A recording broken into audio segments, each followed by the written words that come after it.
Hi guys, follow me on Instagram to never ever miss any of my crazy updates.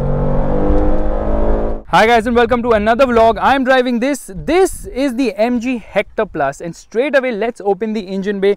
Now it's available with 3 engines. This is of course the turbo.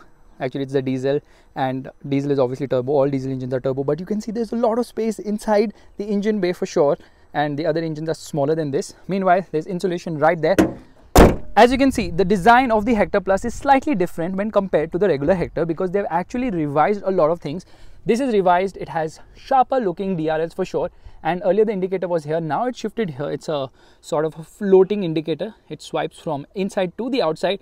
Headlamp cluster has also been revised on the vehicle, and the lights are nice and bright. Meanwhile, the grille now gets a piano black finish along with the chrome touch. So the grille also looks pretty good on this vehicle, and it gets revised skid plate along with revised bumper too. So yes, the design definitely looks nice. You've got front parking sensors. There are the parking sensors. That is a towing hook, and there's a front parking camera too. MG logo looks really nice on this vehicle, and this color is really very slick somehow. I like it for sure. However, when you come to the side, you realize that the wheels are the same old puny ones, which means they're small in terms of size. And the other thing is the dimensions have increased. Yeah, the length has increased by 65 mm, but the wheelbase remains the same as before. Why is that? Well, because obviously they'll not make changes to the wheelbase, right? Anyways, the wheels on this vehicle happen to be 215/60/17s. The wheels could have been bigger, although the design of the wheels is really nice. Front discs, and of course we've got rear discs as well. I somehow love the color on the car. The color, this blue color looks really very slick. And the good thing is that the rear has also got a lot of revisions, which means that for starters, there was this light connecting both the lights, sort of what we see in Porsche cars and Audi cars as well. That is gone. The rear looks cleaner than before. Says Hector Plus. Again, revised taillight cluster, swipes from inside to the outside, which was there in the older model too. And revised skid plate, revised bumper, dual exhaust. Well, these are not real exhausts, they are fake ones. But earlier, you know, it was only on one side. Now they put fake ones on both the sides, and the real exhaust is actually down here. So no need for any stick of truth because this is fake AF. Chrome surrounds, rear parking sensors, black color finish here to reduce the visual bulk. There is a reverse parking camera. Can you see that here? That is a reverse parking camera. And overall, I would say that the Hector Plus definitely looks better than the Hector. Maybe it just looks fresher. You got shark fin antenna too. So in terms of design, let me know what you think about the vehicle. I surely think that this fresh appeal gives a kick in the pants feel in terms of appearance for the Hector Plus. That did not make any sense. Now, the good thing is if you come down and wave now, the boot will obviously open. The car is right now turned on ignition, so that's not going to happen. Anyways, I'll just press a button, and there you see electric tailgate. Pretty cool feature to have. Boot capacity has reduced dramatically. You know why? Because now this is a 6-seater, so you've got another row of seats. Now if you want to pull these seats down, not difficult at all. Well, just push it like this and the seats fold flat. So they fold flat in 50-50 ratio as such. But right now, because the seat is pushed way behind, they're not going to fold flat as such. But you see there's not much space on offer, and the last row is best for children, the ones you don't like. But who doesn't like children? You cannot not like children. That didn't make sense. Adjustable headrests at the rear. All the headrests of this car are adjustable, which gets a thumbs up from me. And you see air conditioning controls are placed right there, which is also a really good thing in this vehicle. AC vent on the side, and there are no AC vents on the top as such, but at least on the side. So people might be cramped at the rear in the last row, but at least they have some amount of cooling happening there. Now boot carrying capacity is just decent for 2 bags, not more than that. Where's this button? And there the boot closes. This is a very nice feature, and of course the smart trunk feature. Actually, I don't know what MG calls it, but it's smart trunk in Hyundai speak. That's really nice. Boot closes. I like the rear for sure. Now let's get inside the rear seat. We get captain seats in the second row as well as the third row. The good thing here is captain seats feel so much more comfortable than the bench seat which was there in the regular Hector. Door pockets are large enough. You can keep a lot of stuff here. Infinity sound system, really nice. 8-speaker system, actually 4 speakers, 4 tweeters. There's an amplifier, there's a subwoofer too. Meanwhile, I'm not even going to take the trouble of going to the last row because the last row doesn't have much space on offer, which is usually the case with 3-row cars. Seats are really nice and comfortable. In the second row, you get an armrest as well, which is pretty good. And the legroom is really massive. There's so much legroom, there's so much knee room. That's really brilliant. Somehow the good part here is that there is good amount of under thigh support as well. I would say this is better than average for sure. Headroom is also very nice. It's decent. It's actually good enough. My hair is spiked a bit, but then, you know, It has a massive panoramic roof, which is also eating inside the headroom of the vehicle. So car actually feels quite airy because of the beige treatment on the top and these brown colored seats along with brown colored door trims with nice whitish sort of stitching, which is also well done. Rear AC vents are placed here. There is a charging socket right there. Yeah, there's a charging socket USB, and there's a storage space below. Meanwhile, there are magazine holders too. So overall, I would say that the Hector Plus does justify the premiumness in the second row. The last row, well, it's not of much use, honestly. All the window area is also small, so you kind of feel claustrophobic there. But you get proper seat belts, 6-seater or 5-seater. Now you have to decide. There's a light placement on the top. There's a hook. There's a handle. Same is the case here, replicated, of course. Look at the dashboard. What do you think of the dashboard? I think the dashboard looks similar as before, other than the fact that the brown treatment has been carried forward on the dashboard too. Meanwhile, there are certain good things, certain bad things. But before that, let me tell you, the window area is good, which means that the second row passengers are not going to feel claustrophobic. And obviously, it has bottle markings, just in case you decide to put something other than a bottle. What could you fit here, which is not a bottle? I can't think of anything at the moment. Doors shut with a proper thud, which means that yes, build quality is also pretty good. Not to VW standards, but slightly better than what you've seen on Honda cars, which is actually a compliment. The driver gets a 6-way adjustable seat, electric adjust. The co-driver gets a 4-way adjustable electric seat. Stop buzzing and irritating me right now. Get this piano black finish, which is also good. Only the driver side window gets the auto function. Unfortunately, the other doors do not get, which is a glaring omission at this price point. All the doors should roll down at one press of a button. Meanwhile, you got door pockets which are large enough. See the difference between the brake as well as the clutch, brake and clutch, little bit more, but there's a dead pedal. There's storage space here as well, and these are the controls for, actually this is for the outside rear view mirror, this is to close the mirror, this is the headlight leveler, and this is to increase or decrease the intensity of the instrument cluster. Meanwhile, this is to open the boot of the vehicle. Straight away, let me get inside and tell you that this car is going to keep buzzing. So what we're going to do is we're going to turn it on, engine start button, and here we go. There it rose, does a full swipe up and a scan of the vehicle, and it says low level AdBlue refill soon. Okay, this is a BS6 compliant vehicle. Air conditioning on at full blast. Now what I don't like is that for the air conditioning now, you don't have physical controls, although it's a good thing you have for the volume. So volume control is physical. Meanwhile, the traction control button lies with the co-passenger. He decides your fate. Glove box is decent sized, not really big as such, and you get connectivity options like an aux and twin USB ports here too. This is for the 360-degree parking camera, this is for the rear AC, and this is for the parking sensors, front and rear parking sensors. This is the 360-degree parking camera, which is quite nice and legible too. However, at night, it's not the best as such. No auto dimming inside rear view mirror at this price point is a glaring omission. There's a sunglass holder right there, and there is a mirror along with a light on the driver's side, as well as the co-driver side, which is a good thing. Seats are really nice and comfortable. There's a center armrest here as well, which doesn't slide, but it has storage space inside, and it also has a 12-volt charging socket. Yeah, I thought there'll be a cooling function. Twin cup holders here. It's got ambient lighting, multiple ambient lighting, which also look very cool at night. Call it mood lighting or whatever you want to. Steering wheel is nice to hold. The horn is a little meek, not little, very meek. Cruise control buttons. These are the controls for the audio system, phone call, and all those things. Again, everything is so similar to the Hector. These are the controls for the headlight, automatic headlights, automatic wipers. Let's use the wipers straight away. See, good amount of spray on offer, and clean the windscreen in no time at all. Meanwhile, you see, I'm sweating so much, it's so hot. At least what you can do is give this video a thumbs up for my effort rather than commenting what you're commenting right now. Meanwhile, my job is to review all the cars in the market. So this is a nice screen, 10.4-inch screen. Yeah, it is not the slickest in terms of interface. Improved from before, certain more features have been added. It has got 55 connected car features, and it's also got something known as chit chat, so you can talk to this and chat about how are you and all those things. I think there are 5-7 commands it works with the chit chat, wherein you can ask who does the car like more, you, your wife, your husband, whatever, and obviously how are you, what's the weather, many things to just keep you engaged, although they are nothing but gimmicks. Android Auto, Apple CarPlay, all those features are there. There's a Gaana app from which you can listen to music. This is a connected car, so it has a SIM which lets you do what? You can listen to music. Oh my god, it's so hot. People are going off-roading in their Altos right now. It's got multiple airbags, 6 airbags. Let's do one thing. Let's get to the Gaana app. So bus bajna chahiye Gaana, and obviously the audio quality is really nice. I love the audio quality on the car. It's really very cool. What is not cool right now is the weather. It's super hot. Let's press any button to listen to, and all these homepage Gaana things now, they are just not so cool enough to listen to. But still, let's just listen to something. Well, it's stream right now because I know I'm in a no network area. Oh yeah, it's streaming.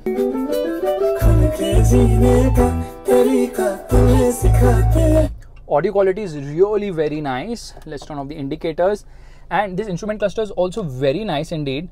So on the left, we obviously got the speedometer. On the right, we've got a tachometer, which is ulta, okay, like Aston Martin cars. In the center, we've got, of course, the tire pressure monitor.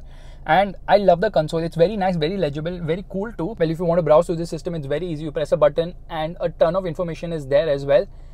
That's nice. Navigation data also comes out. Obviously has got navigation, lot of apps, very functional. Although I'm obviously going to nitpick, I would say, look at my face. It's so hot. Maybe ventilated seats would have been a nice touch inside this vehicle, and certainly auto dimming inside rear view mirror is what they should offer at this price point. There is no excuse for that. Absolutely none.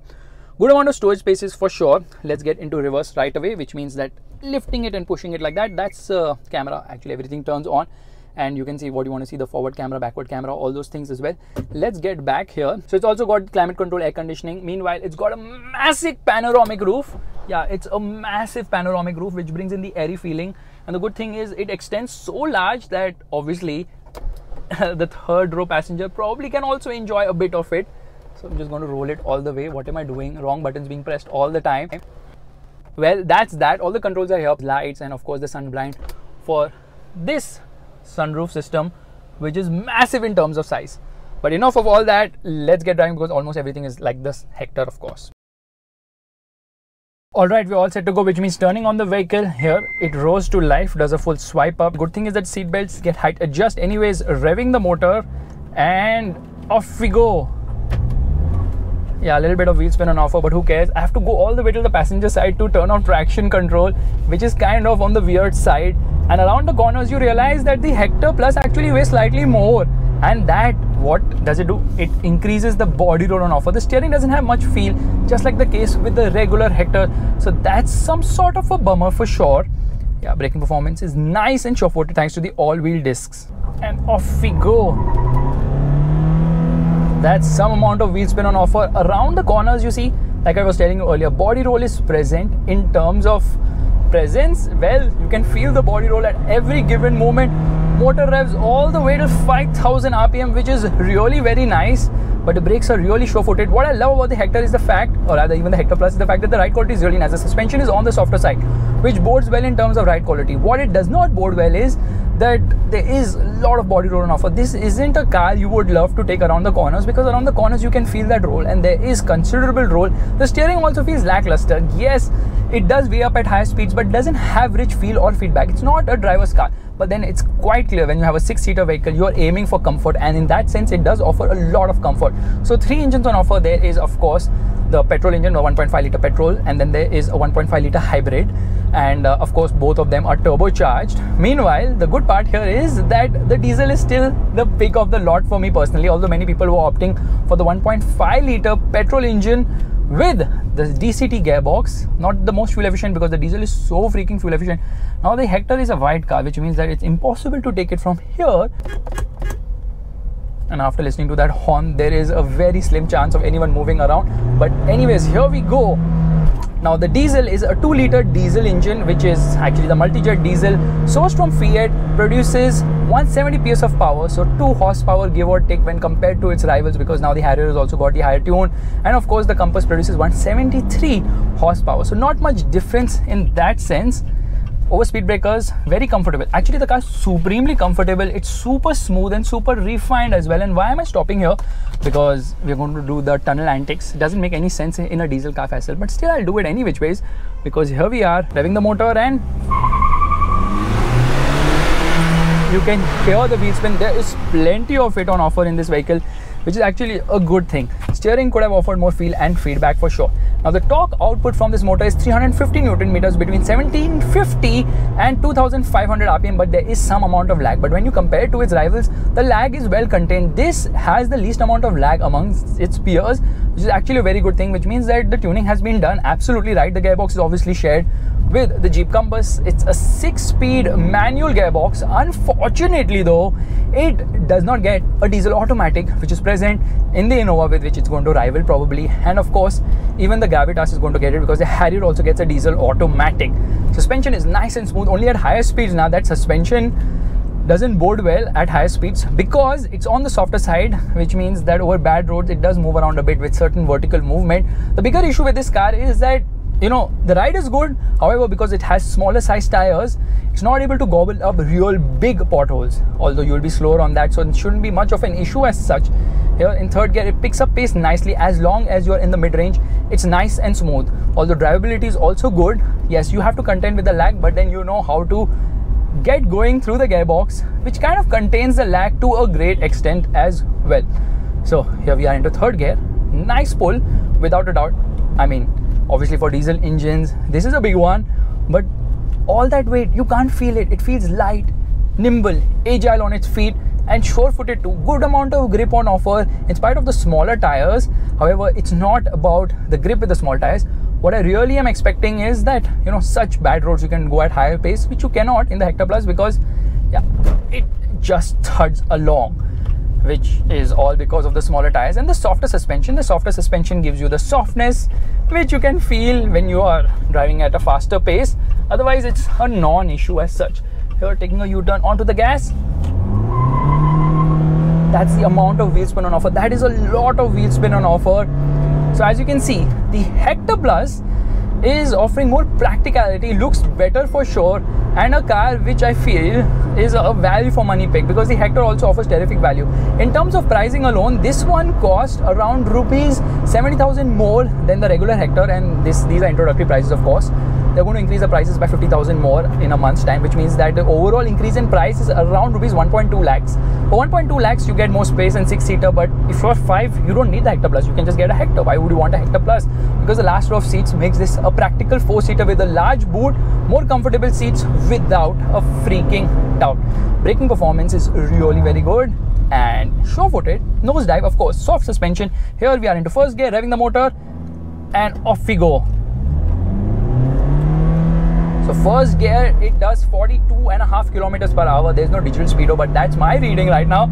In second gear, it's going to do 80 kilometers per hour. Into third gear, it takes around 11.5 to 12 seconds to go from 0 to 100 kilometers per hour. In spite of the added weight, this is actually a pretty slick car, thanks to the diesel torque, of course, which gives it plenty of performance. Out on the highway, you don't have to worry when making an overtake, because this car will never let you down as such. Ample amount of grunt. Of course, no wonder that this diesel engine is a favorite of a lot of people, including, of course, Tata Motors, Jeep, and now MG as well, and probably when Great Wall will enter the Indian market, they will also use the same diesel engine, because this is the go-to big diesel engine. Yeah, Fiat is making a lot of money with diesel engines only. Here we are into 6th gear. Gearbox is actually quite slick shifting. The clutch is also on the lighter side, which means that the overall comfort from this vehicle is very decent, very good. This is actually a comfort oriented car. It offers good amount of comfort. Right now when I'm in 6th gear, around 120 kilometers per hour off the throttle, it's slightly above 2000 RPM, so it's like just under 2,500 RPM at 120 kilometers per hour. Here we're going to drop pace. We come to 100 kilometers per hour. At 100 kilometers per hour, the RPM meter is ticking around 1750 RPM, which is bang on where the torque peaks. Yeah, it starts to peak at 1750 RPM, which means that once you get into the gas, actually the motor does not rev that fast. If I'd revved faster, then certainly the thrust would be much better. But this is a big diesel engine, and because of big diesel engines, obviously you have that issue. See, it picks up pace nicely without any issue whatsoever. So the Hector Plus is very similar to the Hector. In fact, I don't even see the reason for the existence of the Hector Plus when the Hector is itself so good and loaded with almost everything and more. Here we are into first gear. Traction control is off and motor is really silent, and off we go. Little bit of wheel spin, doesn't wheel spin much, but when, yeah, wheel spin on upshift, that's a nice thing. Yo, into third gear. Honestly, you don't need to pull it in the top end. Top end is kind of flat. It's not very enthusiastic in the top end. It really loves the mid-range. In the mid-range, it doesn't have the kick in the pants feel. Power delivery is linear for the most part, but for the most part, it's not sluggish at all. But talking about the petrol engines, obviously, you know, because petrol engines don't have the level of torque a diesel has. 350 Newton meters of torque is a lot of torque, believe me on that. And petrols don't have that much grunt. So if you're buying a Hector Plus or a Hector, I would definitely, or even Harrier, I would definitely suggest a diesel. Of course, the Harrier is not available with a petrol engine. It doesn't need one, because diesel is the way to go. I am an absolute diesel head without a freaking doubt. Why am I not able to wheel spin? I'm so wondering right now what is happening. So here we are stopping the car, which means hazards on, sure-footed stopping, brakes are good, little bit of nosedive obviously expected. Here we are into first gear, hazards off, revving the motor. That's what I was talking about. That's what I was talking about. Doesn't hesitate. So should you buy a Hector Plus? Well, with the Hector, MG offered something which was extremely value for money, and with the Hector Plus they continue to do so. Only thing is, I'm in this catch-22 situation that if I want a 5-seater, I don't want a 6-seater, I would just buy the Hector. Although the minor updates which have come to this car along with features and that cosmetic tweak should also come to the Hector, it will not. They will obviously try to differentiate it. Just for the styling alone, you would pick the Hector Plus over the Hector, and obviously the more comfortable second row of seats. That's my way of looking at it, because the last row is not really very comfortable, not much space on offer, best for children. And if you're not going to use it, you just buy a 5-seater Hector, save that money, because mechanically both are so similar, more or less. Very different to differentiate, rather very difficult to differentiate between both of them mechanically. And yeah, an automatic, a diesel automatic would be a nice touch, because people love automatics. They're opting for the petrol automatic, and trust me, a petrol automatic or a normal petrol manual also will never offer you the fun, at least not in an SUV or a heavy vehicle of that sort. So on that consumer advice, it is time to end this vlog. You know what you have to do. If you like the video, give it a thumbs up, that's a like button, and also subscribe to the channel. One second, let's downshift. It becomes so vocal past 3000 RPM. It's like really vocal. It's like, you know what, boom boom chow. That's how it behaves once you get into the higher end of the rev range. No problem as such, it's fine. It's just that sound can get to you if you're not an enthusiast. But for the most part, that clatter is kept well out of way. So while it does have a lot of sound, the sound is actually quite nice for a diesel head. It doesn't feel uncomfortable. There's a sense of refinement because they've done a good job of overall insulation of the cabin. Tire noise is also kept well out of way. High-speed stability is also great. Certain good things to like about in terms of comfort and overall feel-good factor. But then this is not a driver's car. Body roll plenty, steering feel and feedback lacking. Yeah, it doesn't scare you silly at all. It's not a steering wheel which would be like, you know what, I'm feeling that this is the corner I should go through with a lot of enthusiasm, because it just has a lot of body roll. Suspension is just too soft, and that softness is actually a good thing. Because of that softness, this car behaves so well over bad roads, and our roads are filled with lot of bad roads. Downshift, should I get into second? No, it's not going to be able to handle the second gear right now, which means you have to deplete the speed a bit. That's kind of weird. And here we rev the motor, and there, oh my god, 5000 RPM just about. And on that revving note, bye bye.